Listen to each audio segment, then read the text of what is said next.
कुछ स्वादिष्ट है बनाना तो playrecipes.com पे जरूर है आना। एक सुंदरपुर नाम के गांव में एक सिद्ध साधु रहा करता था। बहुत सालों से तपस्या करने के कारण उनको बहुत सारी शक्तियां प्राप्त थीं।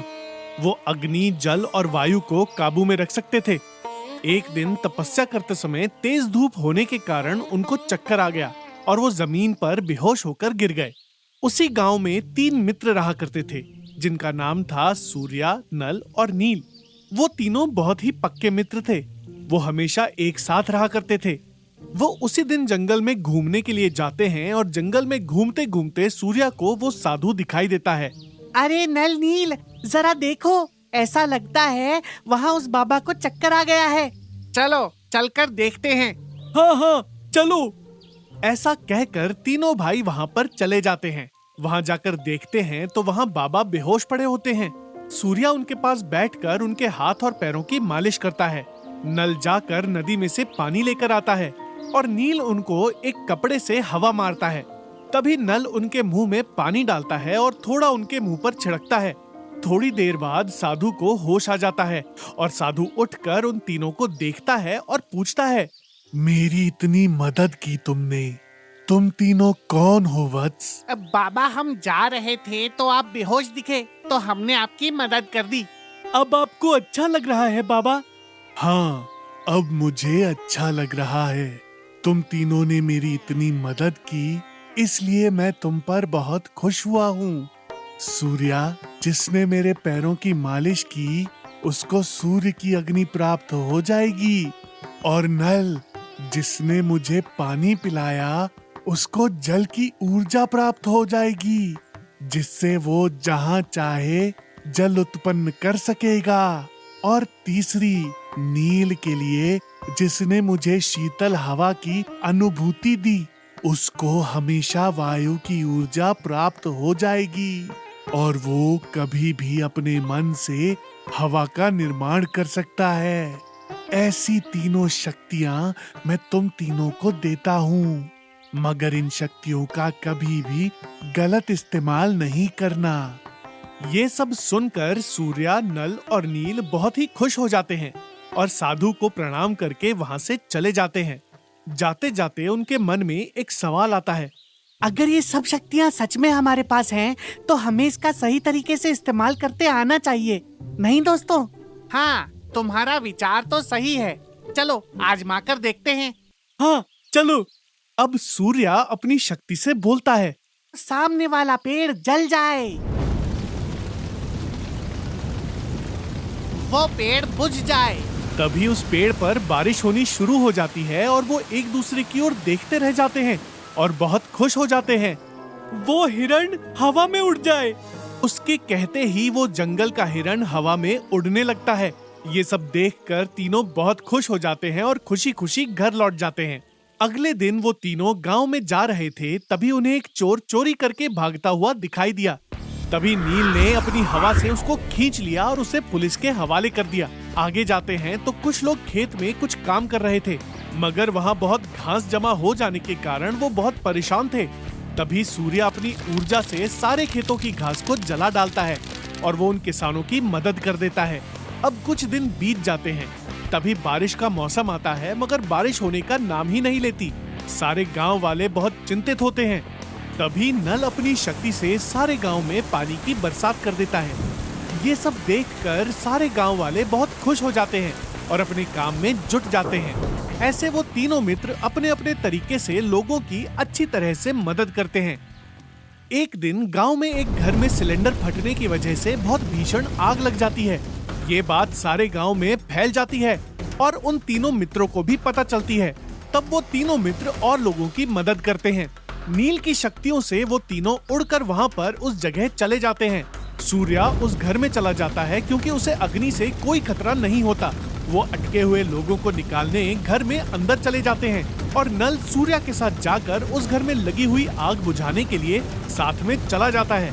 तभी सूर्या नल से कहता है, मैं उस घर में फंसे हुए लोगों को निकालता हूँ, तुम उस घर में लगी हुई आग को बुझा दो, जिससे मुझे उस घर के सदस्यों को निकालने के लिए सहायता होगी। हाँ चलो जल्दी। हाँ चलो। ऐसा कहकर वो दोनों उस घर में घुस जाते हैं। उस घर में सारा सामान जलने लगता है। तभी नल वहां जाकर अपने हाथ से पानी की वर्षा करने लगता है। सूर्या घर के सारे सदस्यों को घर से बाहर निकालता है और वो सब बाहर आ जाते हैं।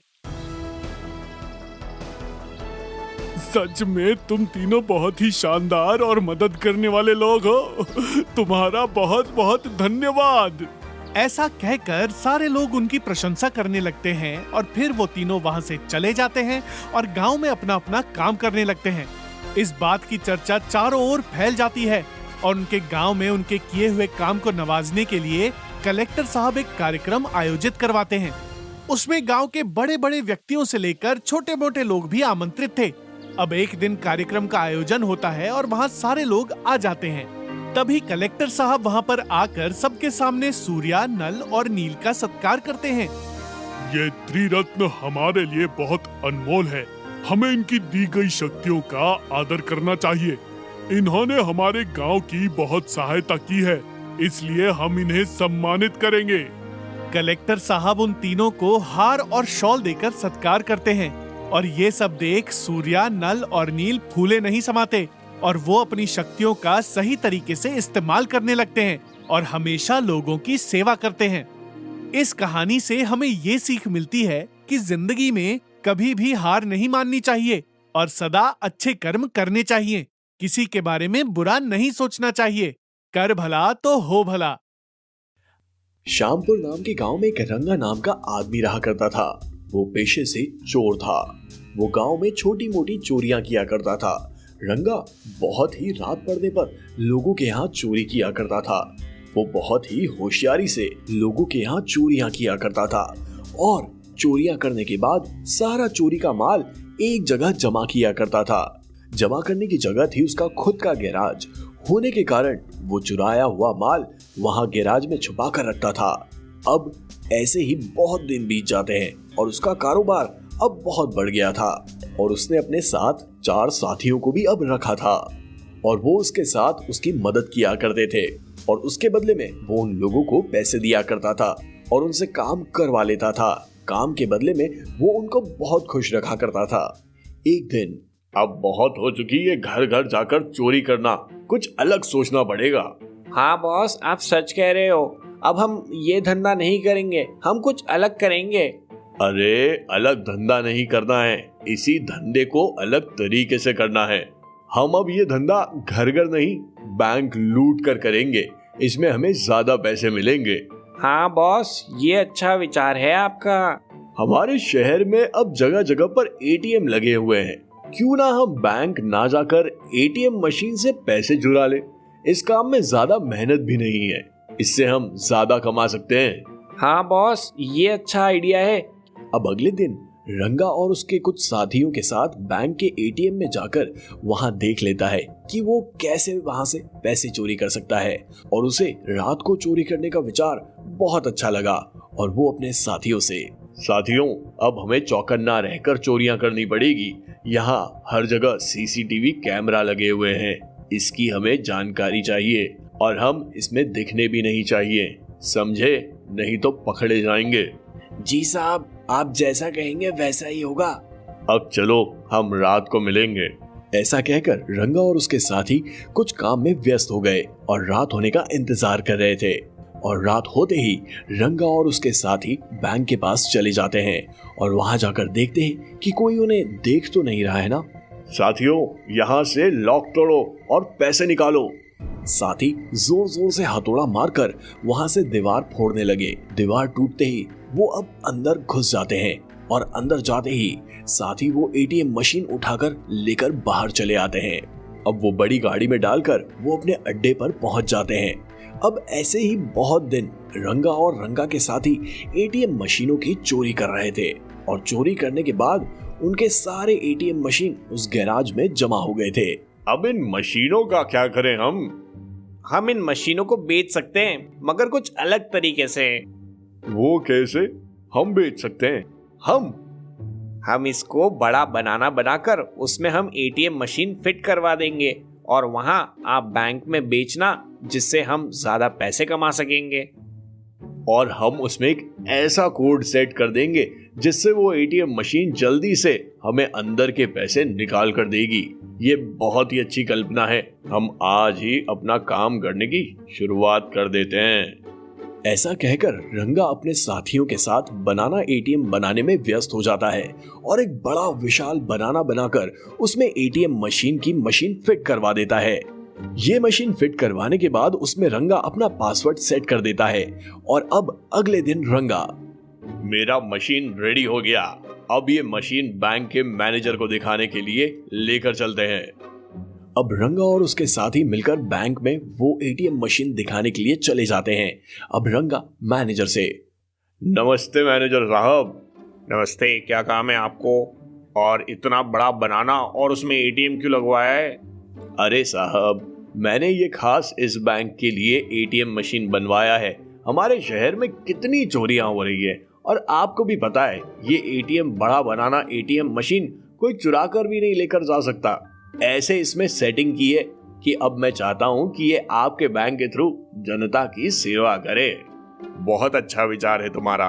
ये एटीएम हमारा बैंक खरीद रहा है, हमें और एटीएम मशीन लगेंगे। आप उनका सप्लाई हमें करवा दीजिए। जी साहब, आपको जितने मशीन चाहिए उतने एटीएम मशीन मैं आपको बनवा कर दूंगा। ये लीजिए आपका एडवांस। ऐसा सुनकर रंगा बहुत खुश हो जाता है और पैसे लेकर वहां से चला जाता है। अब वो बहुत सारे एटीएम मशीन बनाने लगता है और बनाने के बाद वो हर जगह बैंक के मुताबिक उन्हें लगवा देता था। अब गांव में नए बनाना एटीएम मशीन देखकर सारे लोग बहुत खुश हो रहे थे और उसमें से पैसे निकाल रहे थे। अब उस शहर में कहीं भी कोई एटीएम चोरी नहीं हो रही थी। ये सब देखकर बैंक मैनेजर बहुत खुश हो गया था और खुशी के मारे रंगा को एक्स्ट्रा पैसे दे रहा था। मगर उस एटीएम मशीन में रंगा ने पासवर्ड फिट करने के कारण उसका पासवर्ड बोलते ही एटीएम मशीन उसमें से सारे पैसे बाहर निकाल कर दे देती थी। ये सब बात बैंक के मैनेजर को ध्यान में आ जाती है और वो दिन भर का सारा हिसाब देखता है तो कुछ गड़बड़ दिखाई देती है। अब वो मैनेजर उस एटीएम पर अपने कुछ साथी लगा देता है और उस पर निगरानी रखने को बोलता है। मगर इस खबर से अनजान रंगा उसी गांव के एटीएम पर जाकर वो पासवर्ड बोलता है। तभी उस मशीन से पैसे निकलना शुरू हो जाते हैं। ये अब मैनेजर के साथी देख लेते हैं और बैंक के मैनेजर के पास जाकर बताते हैं। तभी अगले दिन मैनेजर रंगा को रंगे हाथों पकड़ने के लिए एक जगह छुपकर देखता रहता है और तभी वहां रंगा आकर, हे जादुई एटीएम मशीन, फटाफट मुझे पैसे दो। ऐसा बोलते ही उस एटीएम मशीन से पैसे आना शुरू हो जाते हैं और वो पैसे लेकर रंगा को बैंक का मैनेजर पकड़ लेता है और तभी वहां पुलिस आकर रंगा को पकड़ लेती है और रंगा को जेल में डाल देती है। इस कहानी से हमें ये सीख मिलती है कि जैसी करनी वैसी भरनी, इसीलिए हमेशा अच्छे कर्म करने चाहिए। शारजापुर नाम के गांव में सम्राट नाम का एक बहुत ही शातिर चोर रहा करता था। वो हमेशा छोटी मोटी चोरियां करके अपना गुजारा किया करता था। मगर ये छोटी मोटी चोरियां करके अब वो बहुत तंग आ गया था। अब वो सोचता है कि अरे तू एक शातिर और बहुत चालाक चोर है, इस वजह से अब बड़ा सोचना चाहिए। बड़ा सोचूंगा नहीं तो बड़ा कब हो पाऊंगा, मुझे अब कुछ करना पड़ेगा। ऐसा सोचकर सम्राट कुछ योजना बनाता है और इसके लिए वो एक आदमी की मदद लेता है। उसका नाम था रंगा। रंगा बहुत ही छोटा चोर था मगर पैसे मिल रहे थे, इसलिए वो ये काम करने के लिए तैयार हो गया। अब रंगा सम्राट से, बॉस हमें क्या करना है, क्या प्लान है आपका? अरे बताता हूँ, थोड़ा होशियारी से हमें काम करना होगा, समझे? मेरा प्लान है, अब घर घर जाकर छोटी मोटी चोरियां बहुत कर ली, अब थोड़ी बड़ी चोरी करेंगे हम। अब बैंक में चोरी करेंगे, वो भी तू सारी इंफॉर्मेशन निकाल कर ला, समझे? जी बॉस, सारी इंफॉर्मेशन कल ही आपको ला कर देता हूँ। अब रंगा वहां से चला जाता है और सम्राट एक अच्छा ट्रक लेकर आ जाता है और सारी बाकी की तैयारी कर लेता है। तभी रंगा सारी इंफॉर्मेशन लेकर आता है। बॉस, रात के समय सारी कैश बैंक में ही रहने वाली है और रात के समय वॉचमैन अकेला ही पहरा देने वाला है, इसलिए ये अच्छा मौका है बैंक लूटने का। हाँ, अब मेरा प्लान सुनो। कल रात को हम रात के 12 बजे यहाँ मिलेंगे और मैं ट्रक लेकर आऊंगा और तुम वॉचमैन को बातों में उलझा कर रखना और उसके मुंह पे स्प्रे मारकर उसको बेहोश कर देना। तभी बैंक में पीछे से घुसूंगा और तुम ट्रक में बैठकर तैयार रखना। तब तक मैं सारी कैश लेकर आऊंगा। जी बॉस, ऐसा ही करेंगे। कल ठीक टाइम से आ जाना। जी बॉस, अब मैं चलता हूँ। अब रंगा वहां से चला जाता है और कल जल्दी आकर वहां जाकर सम्राट का इंतजार कर रहा था। तभी ट्रक लेकर सम्राट वहां आ जाता है और बैंक के पीछे खड़ा रहता है। तभी रंगा उसे इशारे में डन करता है। तभी रंगा वॉचमैन के साथ बातें करता है और उधर सम्राट पीछे के दरवाजे को तोड़कर बैंक में घुस जाता है और वो वहां की तिजोरी तोड़कर बहुत सारे पैसों के बैग्स भर लेता है। तभी रंगा उस वॉचमैन के चेहरे पर एक स्प्रे मार देता है और वो वॉचमैन बेहोश पड़ जाता है और रंगा भी सम्राट की मदद करने के लिए वहां चला जाता है। तभी सम्राट और रंगा सब बैग्स उठाकर ट्रक में डाल देते हैं और वो ट्रक गांव के बाहर एक बड़ा सा डंप यार्ड था। वहां जाकर सम्राट और रंगा ट्रक को छुपा देते हैं क्योंकि वहां कोई आता नहीं था। इतना कचरे का ढेर कोई नहीं दिखता, चल अब दोनों घर जाकर आराम करेंगे। अब उस वॉचमैन को होश आ गया और होश आने के बाद उसने देखा कि उसके बैंक में चोरी हो गई है। उसने कंप्लेन करवाई और पुलिस तुरंत वहां आ गई और ये सब देखकर, तो तुम कहाँ थे जिस वक्त बैंक लूटा गया था? साहब, मेरे साथ एक आदमी रात में बात करने के लिए आया था और उसने मेरे मुंह पर स्प्रे छिड़का और मैं बेहोश हो गया साहब। तुम उस आदमी को पहचान सकते हो क्या? हाँ साहब, मैं उसको पहचान लूंगा। अच्छा, तो फिर कल सारे लोगों को बुलाएंगे, फिर तुम उसमें से कोई है क्या ये बताना है। जी साहब। अब वॉचमैन घर चला जाता है। तभी पुलिस अपने कांस्टेबल से, अरे सखाराम, ये जो भी है बड़ा शातिर चोर है, हमें थोड़ा सावधानी बरतनी होगी, समझे? जी साहब। अगले दिन सारे गांव के लोगों को बुलाया जाता है और उनको एक लाइन में खड़ा कर देते हैं और वॉचमैन को बुलाकर उनके चेहरे पहचानने को बोलते हैं। तभी बहुत सारे लोगों को देखने के बाद वॉचमैन एक आदमी के पास चला जाता है और, अरे साहब, ये वही आदमी है, इसने मुझसे बात की थी। कल मैं अपने घर पर ही था, मैं कल क्यों बैंक जाऊं? मैंने कुछ नहीं किया साहब। तूने क्या किया है या नहीं किया है ये वो जेल जाकर ही पता चलेगा। 2 लाठी पड़ेगी ना, सब हेकड़ी बाहर आ जाएगी। अब सारे लोगों को पुलिस जाने के लिए कहते हैं। तभी पुलिस इंस्पेक्टर की नजर सम्राट के ऊपर चली जाती है। वो सम्राट को पास बुलाते हैं और तभी सम्राट भागने लगता है। तभी पुलिस उसके पीछे जोर से दौड़कर उसे पकड़ लेती है। अच्छा, तो तू है चोरी करने वाला, सच बता कहाँ है चोरी का माल, नहीं तो मार मार के वो हाल करूंगा ना तुम्हें पता नहीं है। साहब, आप गलत समझ रहे हैं, मैं कोई चोर नहीं हूँ। अच्छा हुआ तू हाथ लग गया, पता नहीं हमेशा हाथ से भाग चला जाता है, आज नहीं छोड़ेंगे तुझे, समझे? अरे साहब, मैं वो नहीं हूं जो आप मुझे समझ रहे हैं, मैं एक आम आदमी हूं। अब पुलिस उसको पुलिस स्टेशन लेकर चले जाते हैं और उन दोनों को बहुत बहुत मार देते हैं, मगर दोनों कुछ भी नहीं बोलते। अब उन्हें पुलिस बहुत मार देते हैं। तभी इंस्पेक्टर, अरे इन्हें स्पेशल जेल में डालो, ऐसे चोरों के लिए हमने जो बनवाई है भूमिगत जेल, अब देखता हूँ कहाँ भाग कर जाएंगे। अब रंगा और सम्राट सोच में पड़ जाते हैं कि भूमिगत यानी जाने का कोई चांस ही नहीं। अरे बॉस, यहाँ से भागने का कोई चांस ही नहीं, अब क्या करें? तू चुप रहे और कुछ मत बोल, मैं कुछ ना कुछ हल निकाल लूंगा।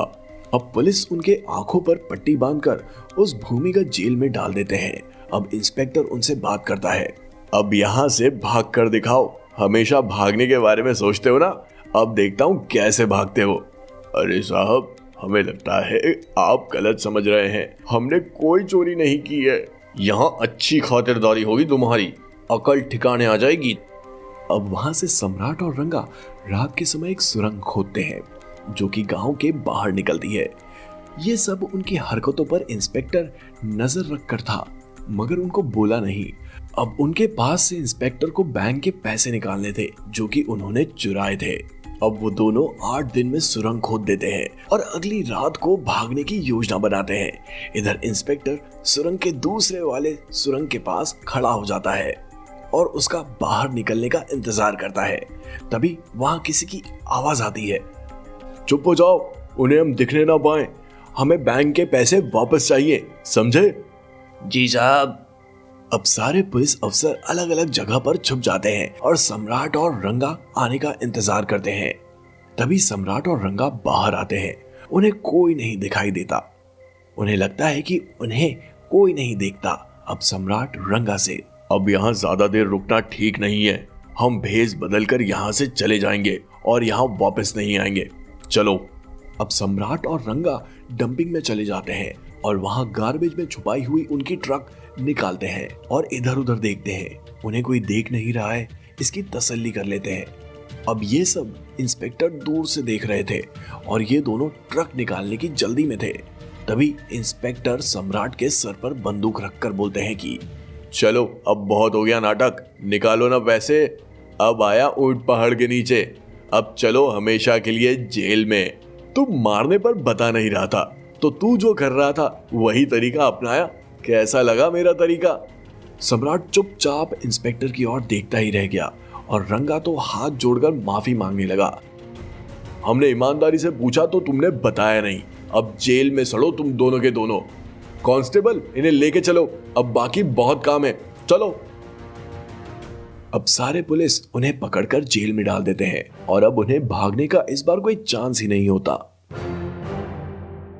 इस कहानी से हमें ये सीख मिलती है कि जिंदगी में हमें कभी भी बुरे काम नहीं करने चाहिए। हमेशा अपनी मेहनत और अपने बलबूते पर काम करने चाहिए। रामगढ़ नाम के गांव में श्यामदास नाम का एक बहुत धनवान आदमी रहता था। उसका लड़का रोहन बहुत अय्याशी किया करता था। उसे पैसों की कोई अहमियत नहीं थी। उसका एक मित्र था जिसका नाम था रमेश। रमेश बहुत होनहार और होशियार था। वो बहुत मेहनत किया करता था। उसकी मेहनत पर श्यामदास खुद भी खुश था। रमेश और रोहन दोनों एक ही स्कूल में पढ़ा करते थे। रमेश गरीब होने के कारण रोहन उसका हमेशा मजाक उड़ाया करता था और ये बात रमेश को बहुत बुरी लगती थी। एक दिन मैं इस रोहन से ज्यादा पैसे कमाऊंगा और फिर उसे बताऊंगा। रमेश वहां से चला जाता है। अपने घर जाकर वो उदास होकर बैठता है। तभी उसके पिताजी उसके पास आते हैं और उससे कहते हैं, अरे रमेश, क्या हुआ है बेटा तुम्हें? कुछ नहीं पिताजी, बस ऐसे ही। अच्छा, तो बताओ आज दिन भर क्या हुआ? कुछ नहीं पिताजी, मेरा आज का दिन अच्छा था। घर आते समय रोहन मिल गया। मुझे देखकर वो कुछ भी भला बुरा कहने लगा। अरे जाने दे रमेश, जिसका कर्म उसके साथ रहता है। तुम हमेशा अच्छे कर्म करना, समझे? जी पिताजी। अगले दिन से रमेश अपने काम में जुट गया। उधर श्यामदास अपने बेटे को सीख देने की कोशिश कर रहा है। बेटा रोहन, जरा काम भी किया करो। हमेशा दोस्तों के साथ मस्ती और अय्याशी करना अच्छी बात नहीं। वो तुम्हारा दोस्त रमेश देखो कितना ईमानदार और काम का लड़का है। जो भी काम मिले वो कर लेता है। हाँ पता है पिताजी, आपको तो उसकी तारीफ करने के अलावा कोई काम ही नहीं है। आप वही कीजिए। बेटे की बात सुनकर श्यामदास सोच में पड़ गए। उन्हें अपनी खेती से बहुत लगाव था और उन्हें एक नया व्यवसाय भी शुरू करना था। उन्होंने रोहन से कहा, बेटा रोहन, मैं सोच रहा था कि हम हमारा दूसरा बिजनेस शुरू करें जो खेती से संबंधित हो। तुम्हारा क्या विचार है? आपको जो करना है वो कीजिए। मैं चाहता हूँ कि ये जिम्मेदारी तुम संभालो। मैं वहाँ काम वाम कुछ नहीं करूँगा, सिर्फ देखरेख वगैरह करूँगा। हाँ हाँ ठीक है, तुम्हें सिर्फ वहाँ जाकर अपने धंधे पर ध्यान देना है। श्यामदास गांव में नई जमीन लेकर एक फार्म खोलता है। उसकी सारी जिम्मेदारी अपने बेटे रोहन पर सौंपता है। अब रोहन भी अच्छी तरह से सारी जिम्मेदारियां निभाने लगा। उस फार्म में बहुत मेहनत करने लगा। एक दिन उसके पिताजी ने उसके लिए एक ट्रैक्टर खरीदा। वो ट्रैक्टर लेकर रोहन रमेश के घर के सामने खड़ा हो गया और उसे आवाज लगाई। रमेश घर से बाहर आया और अपने घर के सामने एक ट्रैक्टर खड़ा देख, अरे रोहन, ये कहाँ से लाए? ये तो बहुत अच्छा है, मैं इसे चला के देखूं? अरे मैं सिर्फ तुझे दिखाने लाया हूँ, इसे हाथ लगाने की तेरी हैसियत भी है क्या? आया बड़ा चलाने वाला। ये बात रमेश को बहुत बुरी तरह से चुभ गई। वो दुखी होकर अपने घर में गया। क्या हुआ है बेटा, आज फिर से मुंह लटका कर बैठे हो? पिताजी, वो रोहन ने नया ट्रैक्टर लाया और मैंने जब चलाने की मांग की तो उसने मुझे कहा कि तुम्हारे ट्रैक्टर को हाथ लगाने की भी हैसियत नहीं। देखना पिताजी, मैं भी एक दिन बहुत अच्छा ट्रैक्टर खरीदूंगा। अरे बेटा, तुम इतनी चिंता क्यों करते हो? पता है, मेरी जवानी में मेरे पिताजी ने मुझे एक सोने का ट्रैक्टर दिया था। ये लो, ये छोटा सा ट्रैक्टर। अब इसको लेकर आगे क्या करना है तुम सोचो। इस छोटे से ट्रैक्टर का मैं क्या करूंगा पिताजी? वो तो बेटा तुम तय करो। तुम जिंदगी में आगे क्या करते हो वो इसी पे निर्भर है। जी पिताजी। रमेश वो छोटा सा सोने का ट्रैक्टर लेकर अपने बिस्तर पर लेट गया और सोच में डूब गया। वो अपने दादाजी की याद निकालकर मन ही मन बात करने लगा। क्या दादाजी, आपने मेरे लिए ये छोटा सा सोने का ट्रैक्टर रखा, ये मेरे कुछ काम का नहीं। मैं तो एक बड़ा ट्रैक्टर भी नहीं खरीद सकता। तभी अचानक रमेश को किसी की आवाज आई। कौन है? किसकी आवाज है? रमेश ने देखा कि दीवार पर टंगी दादाजी की तस्वीर उससे बात कर रही है। अरे बेटा, ये सोने का ट्रैक्टर कोई खिलौना नहीं है, ये जादुई ट्रैक्टर है। ये एक असली ट्रैक्टर भी बन सकता है, और ये बात तुम्हारे पिताजी को भी पता नहीं। मैं तुम्हें बता रहा हूँ। वो कैसे दादाजी? सुनो, उस ट्रैक्टर को एक छोटी सी चाबी है, तुम उसे घुमाओ और उसके पास जाकर ऐसा बोलो कि हे छोटे ट्रैक्टर बड़े हो जाओ, और वो जादुई ट्रैक्टर बड़ा हो जाएगा। जब तुम्हारी जरूरत खत्म हो जाए तो उसे कहना कि अब छोटे हो जाओ, और वो छोटा हो जाएगा, समझे? अगली सुबह रमेश वो ट्रैक्टर लेकर अपने आंगन में गया। वहां जाकर उस ट्रैक्टर को चाबी लगाई और कहा, हे जादुई ट्रैक्टर, मैं चाहता हूँ कि तुम बड़े हो जाओ। और कमाल हो गया, वो छोटा सा ट्रैक्टर एक बहुत बड़े ट्रैक्टर में परिवर्तित हो गया। ये देख के रमेश और उसके पिताजी बहुत खुश हो गए। रमेश की ट्रैक्टर को लेके चिंता मिट गई। अब मैं मेरा ये ट्रैक्टर रोहन को दिखाऊंगा। अब रमेश अपना ट्रैक्टर लेकर पूरे गांव में घूमने लगा। उसे बहुत सारे काम मिलने लगे। ऐसे ही एक दिन वो रोहन के फार्म में गया। इतना बड़ा सोने का ट्रैक्टर देख के रोहन की आंखें फट गई। अरे रोहन, ये ट्रैक्टर मैंने नहीं, मेरे दादाजी ने मुझे दिया है, सोने का है। कैसा लगा मेरा ट्रैक्टर? रमेश, तुम्हारा ट्रैक्टर तो बहुत अच्छा है, कैसे चलता है जरा बताओ। भोला रमेश उसको सारी बातें बताता है। रोहन उसकी सारी बातें गौर से सुनता है और अगले रात वो ट्रैक्टर चोरी करने के लिए चुपके से रमेश के घर में जाता है। अब ये ट्रैक्टर भी मेरे पास रहेगा। रमेश, बहुत उछल रहा था ना तू, अब देखता हूँ कितना उछलता है। रोहन आंगन में खड़े ट्रैक्टर की चाबी घुमाता है। उसे उस ट्रैक्टर को छोटा कैसे करते हैं इसकी पूरी जानकारी रमेश से मिली थी। चाबी घुमाते ही ट्रैक्टर छोटा हो गया। जैसे ही रोहन वो ट्रैक्टर उठाने गया, वो ट्रैक्टर एक बड़े सांप में परिवर्तित हो गया। ये देखकर रोहन बहुत डर गया और दुम दबा के वहां से भाग निकला। वो जादुई ट्रैक्टर फिर से बड़ा होकर अपनी जगह खड़ा हो गया। रोहन ने फिर कभी उस ट्रैक्टर को चुराने की कोशिश नहीं की। रमेश ने उस जादुई ट्रैक्टर के जोर पर खूब सारे पैसे कमाए और अपने पिताजी के साथ एक खुशहाल जिंदगी जीने लगा। इस कहानी से हमें ये सीख मिलती है कि हमें किसी की गरीबी का मजाक नहीं उड़ाना चाहिए।